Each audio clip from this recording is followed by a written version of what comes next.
Some time ago, I decided I was going to use 6 of these blue 2mm jacks and 6 or so blue stackable 2mm plugs. I couldn't find a source in the United States. I'm sure there were some on eBay, but I placed multiple orders with China, intending to use the first thing that came to hand. Well, see what I've ended up with. There's more 2mm jacks and plugs here than I can ever use. I mean, they just keep going and going and going.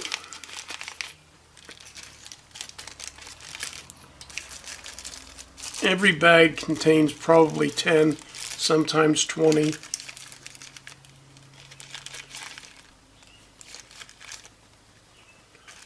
Look at this.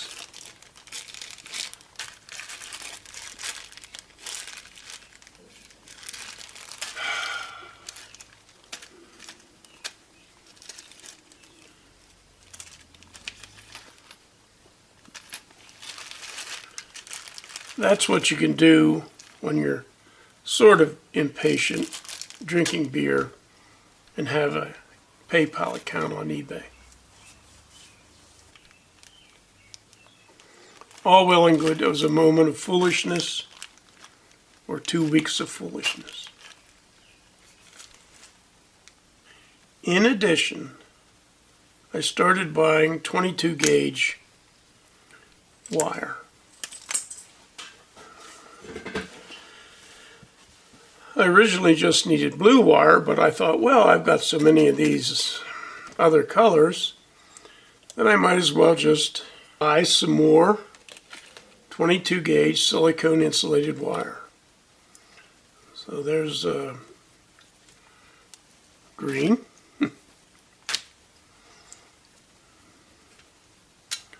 sort of orange or rust, purple maybe.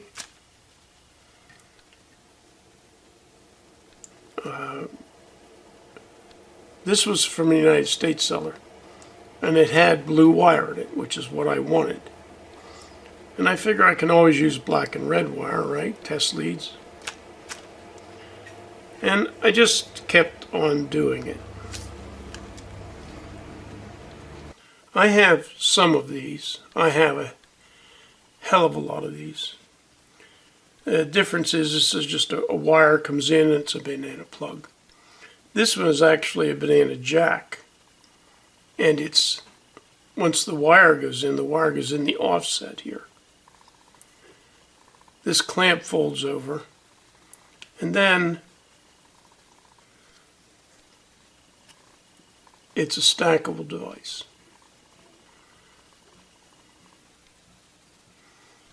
So based merely on the quantity I have of these, I elected to make a banana by banana test lead. I'm going to use black and red.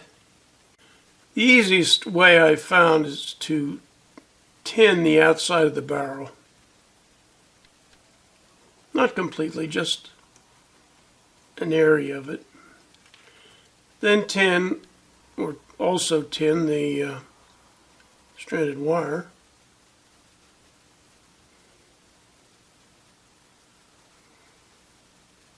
Now the wire is tin, but this will join the individual strands together. Then maneuver them until they become friendly. Very cozy. Now you're not soldering into the hole. That hole is to receive a stacking 2mm plug. And there we go. These plugs have a hole in them. Try not to get solder down in that hole. So what I end up with is a piece of barrel that's not been touched with solder. And then I try to bend it away, and then I bend the wire away from the barrel. The hole is slightly offset. I'm going to put the 2mm jack in the hole with the wire offset towards me. Just push it in. Only seat the pin into the insulating cavity.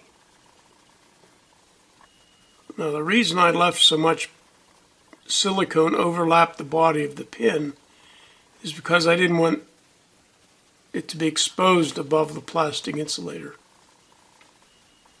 Fold the flap over.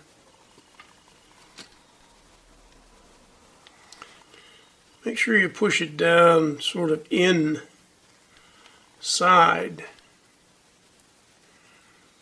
See, I've got a little bit of a ridge there. It folded in. And both sides have a catch. That is, the fold over piece has a catch. And so that's done.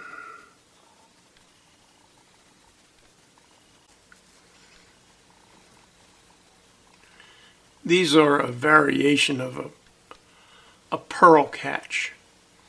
Now, a pearl catch is commonly used on jewelry, and it's like 3 or 5 prongs that you lay the pearl down in, and they come around, and you tighten the prongs up.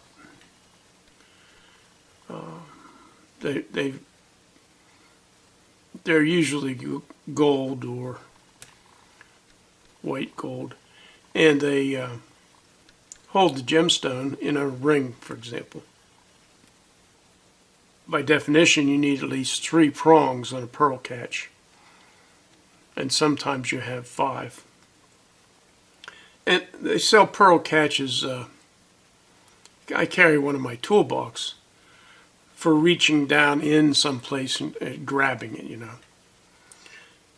This is a 2-pronged variation. It's not, strictly speaking, a pearl catch.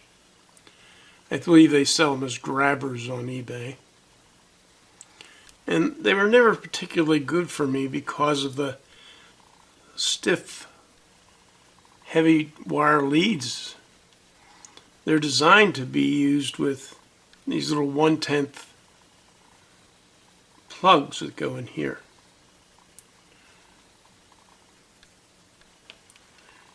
And I've got one here. Now these are actually double-sided, so I could daisy chain them together.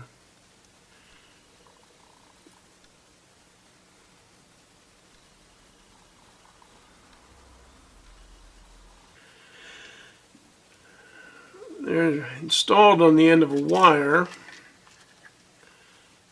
by crimping one of these female ends, and they're crimped using a tool like this.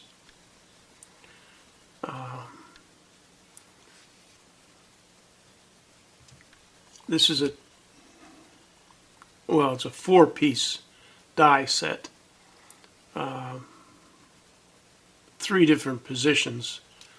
But if you see this side and flip it over, this side is bigger.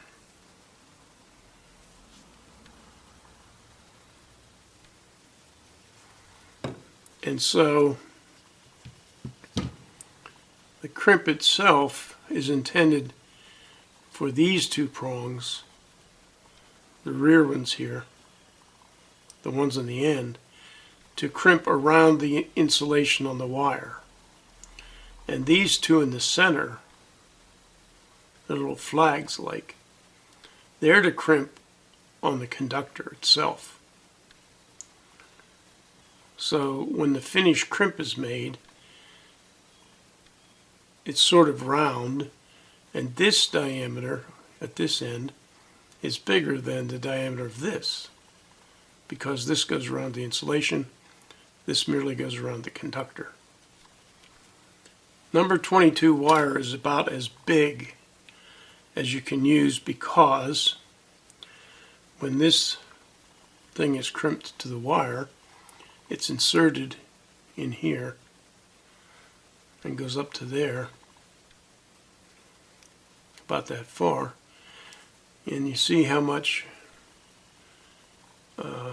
the insulation has to enter into this square opening.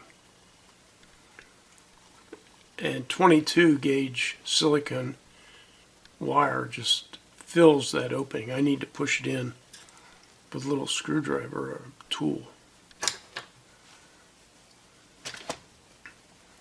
I have no idea how long to make these, and I don't think I should make them double-ended. There should probably be a jack or a plug or some sort of a terminal here. But for the time being, I'll just make some double-ended ones. We skin the wire just a minute amount.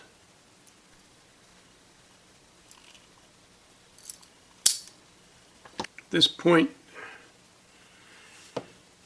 it pays to be about half my age. Look carefully into these dies. You see that there's a little ridge in this die, right there. The open end of the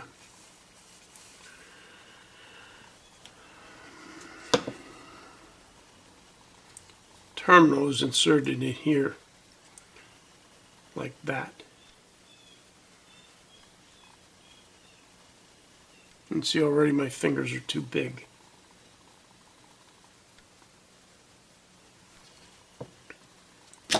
The wire is inserted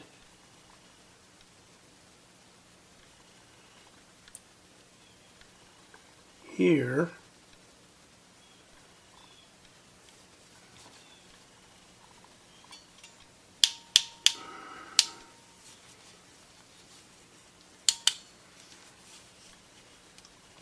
Now this is a ratcheting tool. I have to take it the whole way down before it will release.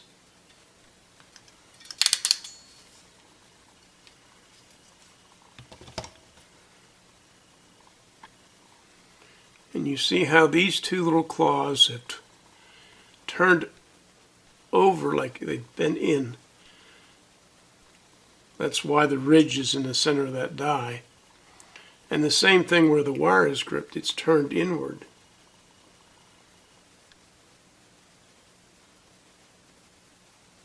One side of the housing has an opening in it,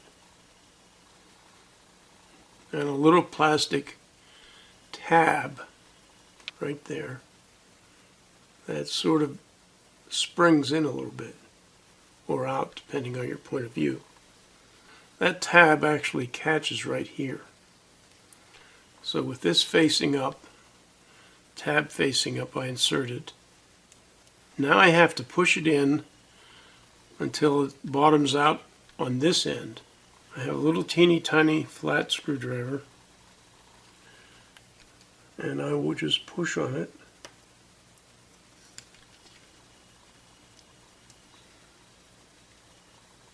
So once it goes in, this little tab falls down behind the other piece, and it becomes part of. Now these are square. They can be inserted in 4 different positions, and there we have it. Now really, if you're going to make this a usable lead, you would put one on each end.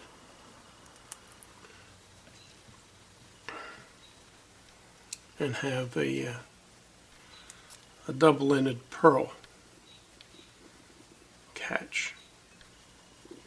And it's just not 2mm banana jacks and plugs I'm obsessed with.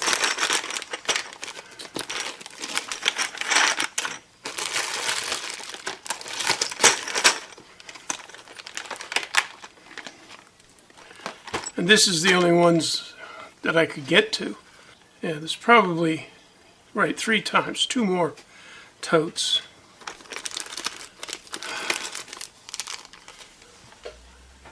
I'm getting ready to do a test run of this little 5-amp power supply. And I'm looking for some preformed ferrule connectors that I can use to insert in these jacks. What I've elected to use is this style of termination.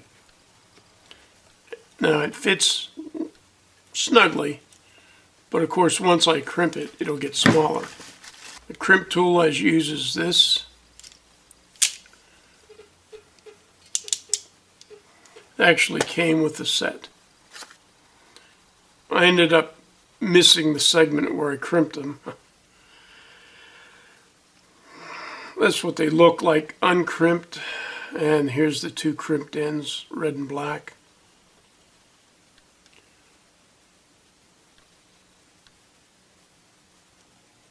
And at the other end I have a 2mm plug.